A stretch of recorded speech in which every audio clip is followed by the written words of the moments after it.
Mzee Fuma Wicha. Shikamoo mzee. Marahaba. Mzee, leo nina umbea mzito. Sasa sijui nije nikae ama nisimame hivi maana unajua wewe Mabuga, yaani unavyoonekana hufanani kabisa na vitendo vyako. Unajua kuna muda mwingine waga unanichanganya wewe, hata jinsia yako. Sema wewe shukuru tu kupata hizo ndevu. Hayo matusi. Na hapo ndipo unapofeli mzee. Unajua Waswahili walisikika wakisema mbea mpe chai kwenye jagi, ila sio mimi. Maana mimi sio mbea, bali mimi huitwa msema kweli.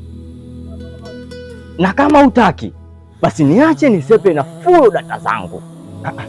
Hebu njoo kae kwanza. Hayo ndo maneno. Hebu nipe uombea, ila zile taarifa za uhakika. Ukileta za uzushi sitokuacha salama. Uzushi?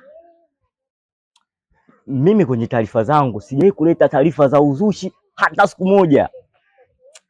Alafu hii taarifa ni ya umuhimu sana kwako mzee wangu.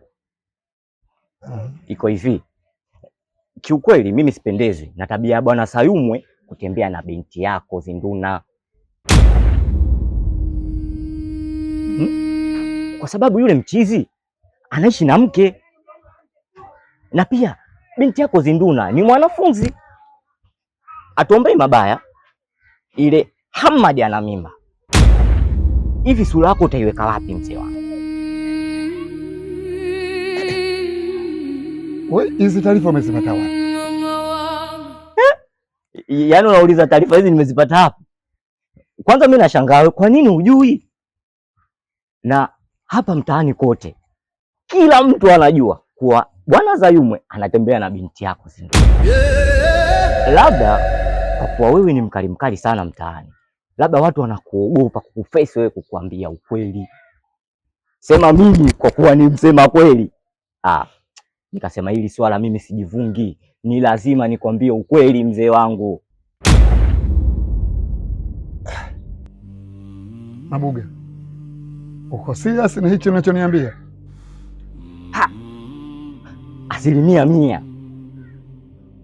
Tena nakupa siku hizi 2 za kuchunguza huu kweli ninaokuambia. Mimi nahisi utajua. Yaani utajua ukweli kila kitu.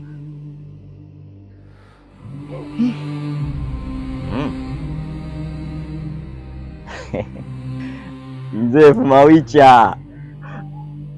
Mzee, mimi naelekea hapa mbele hapa, kuna mchongo naenda kuweka sawa. Ngoja niende, ila usijali chochote kinachotokea, mimi siwezi kusita, nitakupa taarifa mzee. Sawa, nimekuelewa. Asante.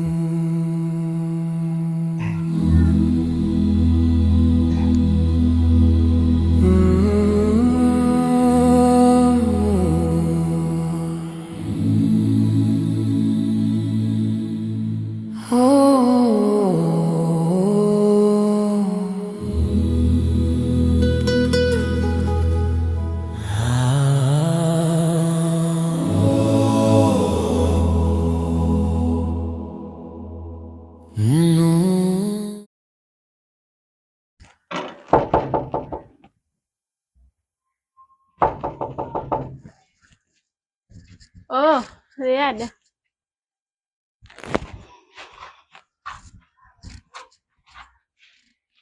Karibu. Hivi nyinyi mkoje? Wakati wa kukopa mnakuwa pole, mkishapata pesa sasa kulipa mnakuwa watata, tena mnakuwa wakali kama mbogo. Sio hivyo Ziada, wenzio tuna matatizo makubwa sana. Hivi ninavyokuambia, nimetoka hospitali, mwanangu yuko hospitali, yuko hoi sana, kapata ajali Ziada. Kwa hiyo hapo mimi inanihusu nini? Kugongwa kwa maneno na pesa yangu inaingiliana vipi? Masha, hiyo ni michezo, mimi nishaizoea. Ziada? Ndiyo. Na kama mlikuwa mna uwezo kunilipa, msingenizungusha zungusha. Nakuja hapa unaniambia niende kwa mume wako. Naenda kwa mume wako nakuta kafunga. Yaani ni ujanja ujanja tu. Tena ujanja wenyewe wa mbwinde. Hivi Ziada, unanidai roho? Mbona unataka kunipandisha sukari? Yaani kwa pesa gani haswa? Oh, kumbe ndogo. Sasa si mngenilipa ili kuepusha hivi kufatana kama sungusungu. Alafu kwa unadharau pesa yangu. Sijadharau pesa yako, ila unaboa. Wewe ni mtu gani usioelewa? Ina maana kwa hicho kipesa chako mimi naweza nikazusha ugonjwa kwa mtoto wangu?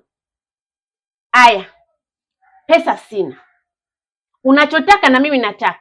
Fanya. Maana naona ustaarabu umekushinda. Nifanye ninavyotaka. Fanya. Simamizie mimi mtoto wangu.